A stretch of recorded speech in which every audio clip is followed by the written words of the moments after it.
So hello and welcome back to the channel मेरे journey once again guys. आज हम देख रहे हैं विटामिन बी कॉम्प्लेक्स के बारे में। दैट इज़ ये थर्ड लेक्चर है हमारा। दैट इज़ विटामिन B3 के बारे में हम डिस्कस करेंगे। बेसिकली विटामिन B3 का तो हमें सबसे पहले कॉमन नेम पता होना चाहिए। तो विटामिन B3 का कॉमन नेम होता है गाइस नियासिन, ठीक है। और एक स्पेशल टाइप का विटामिन है। क्यों? क्योंकि इसको हम फॉल्स विटामिन भी कहते हैं। वाई? बिकॉज सारे विटामिन हमें बाहर से लिए रहते हैं, बट ये हमारी बॉडी में क्या होता है, पार्टली सिंथेसाइज हो जाता है। पार्टली सिंथेसाइज होता है हमारे बॉडी में एक बहुत ही इंपॉर्टेंट अमीनो एसिड से। That amino acid is tryptophan. Through out the lecture हम ट्रिप्टोफैन के बारे में पढ़ेंगे, ठीक है। ट्रिप्टोफैन से क्या बनता है हमारे पास vitamin B3, that is niacin की फॉर्मेशन होती है, ठीक है। ट्रिप्टोफैन से विटामिन B3 बनने के लिए हमें B26 चाहिए होता है। ये ट्रिक है याद करने की। और आयरन चाहिए होता है, ठीक है। B26 अब क्या है, विटामिन B2 और विटामिन B6 चाहिए होते हैं इस प्रोसेस को होने के लिए। विटामिन B2 हमने लास्ट लेक्चर में देखा था, राइबोफ्लेविन होता है। विटामिन B6 हम आगे डिस्कस करेंगे, पिरिडॉक्सिन होता है, ठीक है। अब विटामिन B3 का एक दूसरा नाम क्या होता है, निकोटिनिक एसिड का नाम होता है निकोटिनिक एसिड, ठीक है।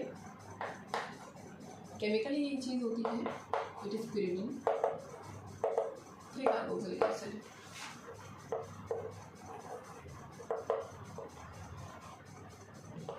ठीक है। और ये निकोटिनिक एसिड का अमाइड डेरिवेटिव जो होता है उसको हम क्या कहते हैं, निकोटिनामाइड। और nicotinic acid is called as nicotinamide.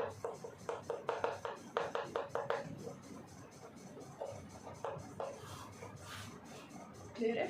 अब इसके एक्टिव फॉर्म्स हम देखते हैं क्या होता है। We have 2 active forms. एक होता है NAD, एक होता है NADP, ठीक है। और अगर ये हाइड्राइड आयंस को एक्सेप्ट कर लेते हैं तो इनको इनकी रिड्यूस फॉर्म को क्या कहते हैं, NADA, NADH। और जब ये हाइड्राइड आयंस को एक्सेप्ट कर लेता है तो इसको NADPH कहते हैं। क्लियर है? इनका फुल फॉर्म क्या है, nicotinamide adenine dinucleotide, nicotinamide dinucleotide phosphate, ठीक है। ओके, अब हम इसके डिस्कस करेंगे फंक्शंस। यहाँ पे ट्रिप्टोफैन से विटामिन B3 कितना बनता है, लाइक अगर हम 60 मिलीग्राम ऑफ ट्रिप्टोफैन यूज़ कर रहे हैं तो सिर्फ 1 मिलीग्राम ऑफ B3 मिलता है हमें, ठीक है। बहुत माइन्यूट क्वान्टिटी में मिलता है।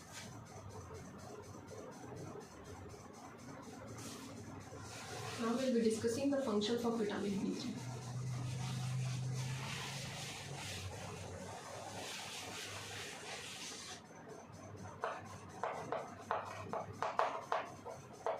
देख, फंक्शंस में तो सबसे पहले विटामिन B2 की तरह ही ये ऑक्सीडेशन रिडक्शन रिएक्शंस को कैटालाइज करता है। ETC जो हमारी चलती है उसमें बेसिकली यूज़ होता है। फर्स्ट कॉम्प्लेक्स हमें ETC का देखना है, जिसको FMN रिक्वायर्ड होता है ना। NADH डिहाइड्रोजनेस कॉम्प्लेक्स जो होता है उसे NAD भी रिक्वायर्ड होता है, ठीक है। और NAD की रिक्वायरमेंट 2 कॉम्प्लेक्सेस में होती है, एक पायरुवेट डिहाइड्रोजनेस कॉम्प्लेक्स में, एक अल्फा कीटोन्यूक्लियोटाइड डिहाइड्रोजनेस कॉम्प्लेक्स में। दोनों ही TC सल्फेट कॉम्प्लेक्स में, ठीक है। यहाँ पे NAD की रिक्वायरमेंट बहुत ज़्यादा अमाउंट पे होती है। Along with this lactate dehydrogenase also needs NAD।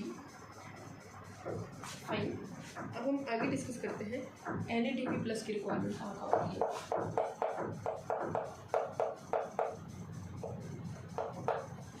NADP plus is required for malic enzyme. ये फंक्शन आपको याद होनी चाहिए, पूछ सकते हैं ये कौन सी एंजाइम का फंक्शन है। For the malic enzyme, for the glucose 6 phosphate dehydrogenase enzyme, glucose 6 phosphate dehydrogenase enzyme and gluconolactone,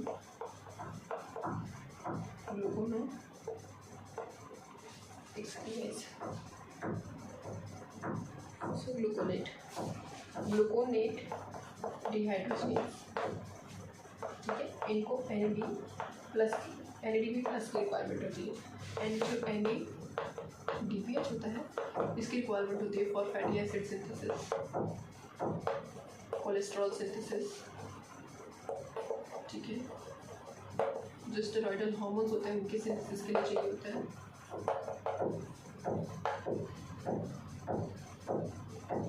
इन सभी के सिंथेसिस के लिए हमें NADPH की रिक्वायरमेंट होती है। फाइन, सो ये थे बेसिकली हमारे functions of vitamin B3। Now we will be having look at deficiency symptoms. ठीक है,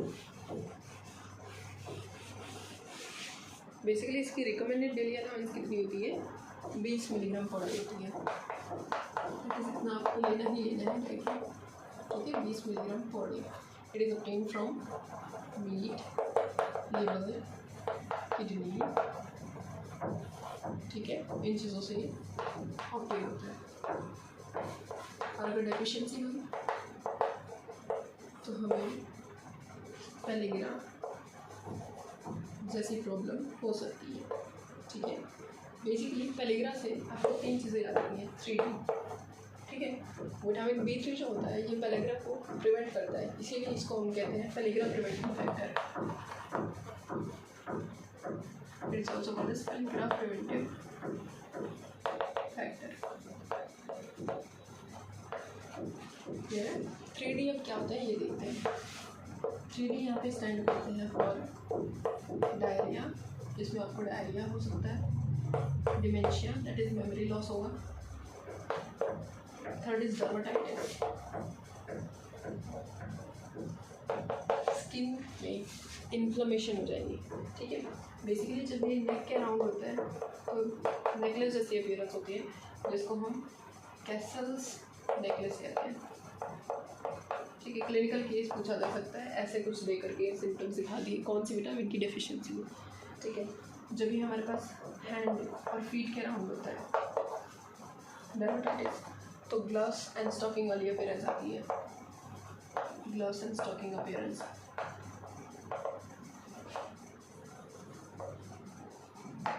क्लियर है? इसमें 4th D भी होता है, जिसमें अनट्रीटेड अगर रहा पेलिग्रा तो डेथ भी हो सकती है इंसान की। क्लियर है? अब ट्रिप्टोफैन से विटामिन B3 हमारे बॉडी में सिंथेसाइज हो रहा है। अगर विटामिन B2 की डेफिशिएंसी या विटामिन B6 की डेफिशिएंसी हुई तो अगेन हमारे पास विटामिन B3 की डेफिशिएंसी हो सकती है। ठीक है, अब विटामिन B6 की डेफिशिएंसी किन किन चीज़ों में हमें देखने को मिलती है? Vitamin B6 can be deficient in the cases, जैसे कि सपोज विटामिन B6 की डेफिशिएंसी किसमें हो सकती है? First is carcinoid tumour. Basically इसमें हमारे इंटेस्टाइनल सेल्स जो होते हैं उनका ट्यूमर होता है, और इसकी वजह से क्या होता है, जो ट्रिप्टोफैन से विटामिन B3 बनना था इससे क्या बनने लग जाता है? सेरोटोनिन बनने लग जाता है। ठीक है, तो हो गई प्रॉब्लम, विटामिन B3 की डेफिशिएंसी हो गई कार्सिनोइड ट्यूमर में। फिर एक डिजीज़ होती है हार्ट नर्व डिजीज़, जिसमें जो अब्जॉर्प्शन होता है ट्रिप्टोफैन का वो प्रॉपर नहीं होता। ट्रिप्टोफैन अब्जॉर्ब नहीं होता प्रॉपरली, अब्जॉर्ब नहीं होएगा तो सिंथेसिस कहाँ से हुई? ये विटामिन B3 की इससे। क्लियर है? अब B6 विटामिन जो होता है ये आइसोनियाजाइड INH ड्रग जो होता है ये एंटी ट्यूबरकुलोसिस ड्रग होता है, जो क्या करता है विटामिन B6 को, इसके एक्शन को स्टॉप करता है। तो इसकी वजह से विटामिन B3 की डेफिशिएंसी होने लग जाती है, इसके सिंथेसिस में प्रॉब्लम आता है। ठीक है, so this was all about the vitamin B3। Hope you guys liked it. Thank you so much for watching the video.